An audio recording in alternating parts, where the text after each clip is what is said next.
자, 비경겁제 이제 유형. 십신의 유형을 볼게요. 유형. 십신. 유형.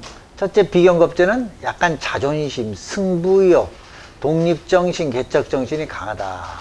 자, 보세요. 여기서는 대부분 유형 1을 썼지만 이건 사주가 비경겁 때문에 뭐 할 때? 강할 때 얘기야.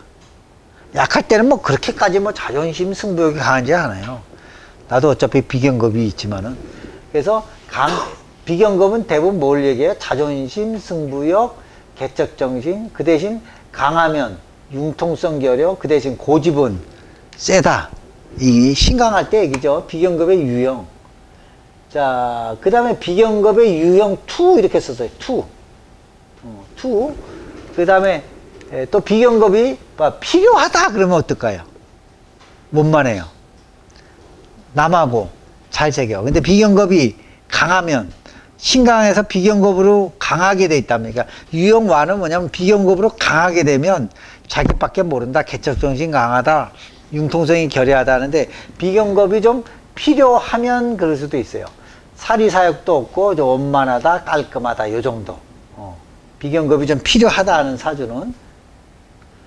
자, 여기다 보시면 재를 극한다. 남자는 아내와 재산, 여자는 남편의 여자와 재산, 뭐 이렇게도 볼 수 있고요. 가정의 안녕과 관련이 있으면 주의한다. 양인간. 자, 이거 보세요. 비경겁일 때 이 양일주, 양일간이 지지에 겁재가 있을 때, 또는 양인살일 때, 그러면 이런 거죠. 병호일주다 그러면 이게 비경겁이면서 양일주죠. 그러면 아무개도 가정에 양인이 들어가 있는 거예요. 그러면 약간 다투는 게 좀 많죠. 이게 양일주 있고 심각하니까. 그리고 또 여기서 이렇게 양인이 있잖아요. 그러면 이게 만약 여자잖아요. 그럼 양인이 이렇게 들어가 있잖아. 그럼 요거는 상반신, 이거는 하반신. 하반신에 양인이 많은 사람들이 보면 재앙절개 많이 하더라고. 자연을 저걸 안 하고. 자연 분만 안 하고, 이 양인이 하반신에 칼을 대야 되잖아. 그래서, 재앙절개 하는 사람이 요새 부쩍 전에는 그런 게 없었어요. 근데 이제 사회가 변하다 보니까 양인을 가진 여자들이 보면 재앙절개 많이 하더라고. 네? 3명을 다 했어요? 재앙절개? 이야. 무호일주도 양인을 깔았죠.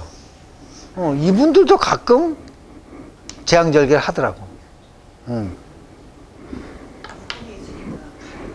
그 재앙절개 많이 하더라고, 이게. 그래서 여기서 양인도 좀 보시고, 남자 사줄 때 부인 자리에 양인 있으면 부인하고 좀 잘 싸운다.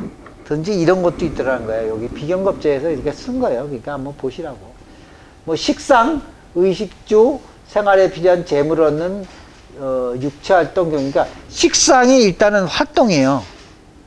그러니까 활동인데 그러니까 쉽게 얘기하면 식상이 있어야 좋든 나쁘든 활동이 되더라고. 식상을 묶는 운에는 아무래도 활동을 좀 덜 하더라고, 보니까. 활동을 하긴 해도. 자, 나를 공격하는 관을 극해서 생명을 지켜준다. 이렇게 또 보고요. 인체 생명을 유의한 영양공급원. 이런 게 다 식상에 해당한다는 얘기입니다. 여기에 보시면 공기, 물, 흙 이런 거 다 생활에 필요한 건 다 거의 식상이고요. 사람으로 보면 입이 식상이고, 여자로 보면 특히 자궁, 유방, 생식기능은 대부분 다 식상이에요. 그래서 식상이 충형을 맞으면 대부분 유산했다, 자궁 수술했다, 뭐 이렇게 얘기를 많이 하잖아. 식상이.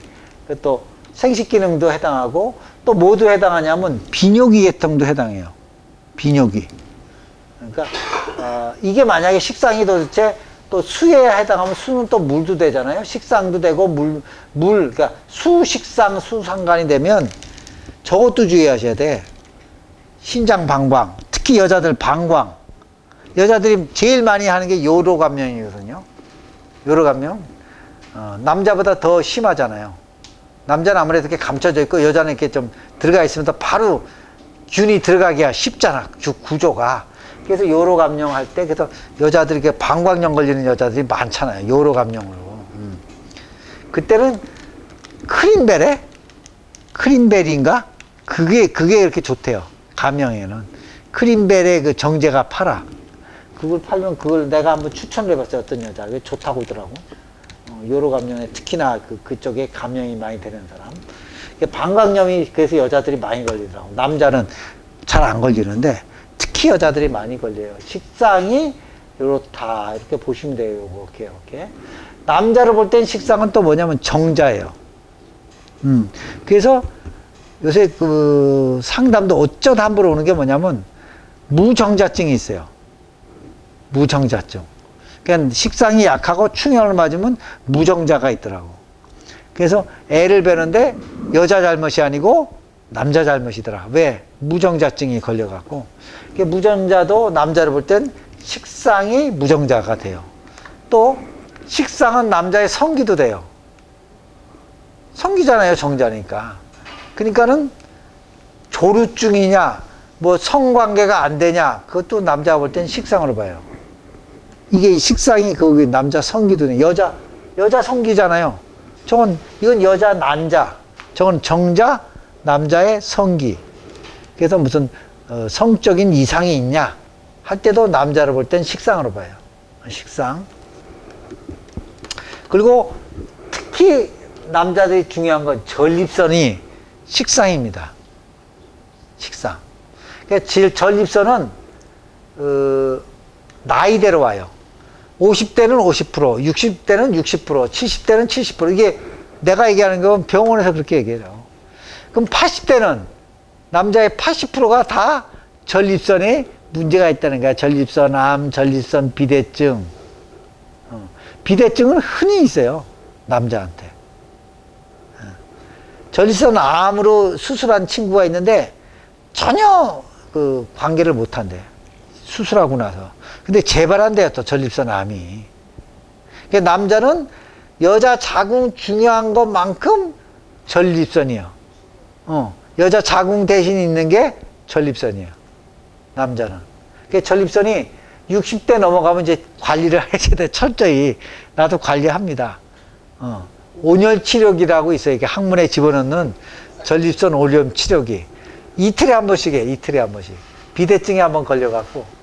비대증에 한번 걸리면 엄청 해먹어요. 엄청 해먹어.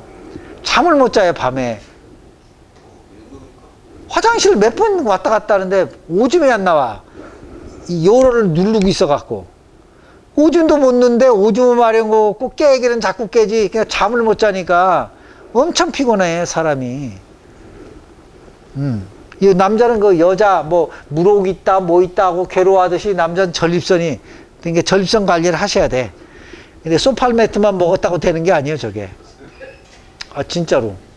그것도 어쩌다 한 번씩 먹고 전립선 관리를 하셔야 돼. 근데 전립선 약을 내가 먹어봤는데 엄청 독해요. 그 약 오래 먹으면 간 망친다고.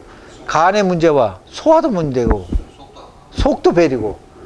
전립선 관리를 남자는 꼭 하셔야 돼. 애 먹어요. 전립선 때문에 잠도 못 자. 잠도 못 자니까 피곤해. 일도 못 해. 그리고 하루 종일 여기가 묵직해요. 전립선이. 비대증 오면. 걸려보니까 아주 애 먹어요. 힘들어. 그래서 남자 그거 꼭 관리하셔야 돼. 그리고 제일 문제는 암 오면 진짜 큰일이에요. 전립선 암으로도 죽어요. 남편이나 본인이 육신암 관리 좀 해주셔야 돼.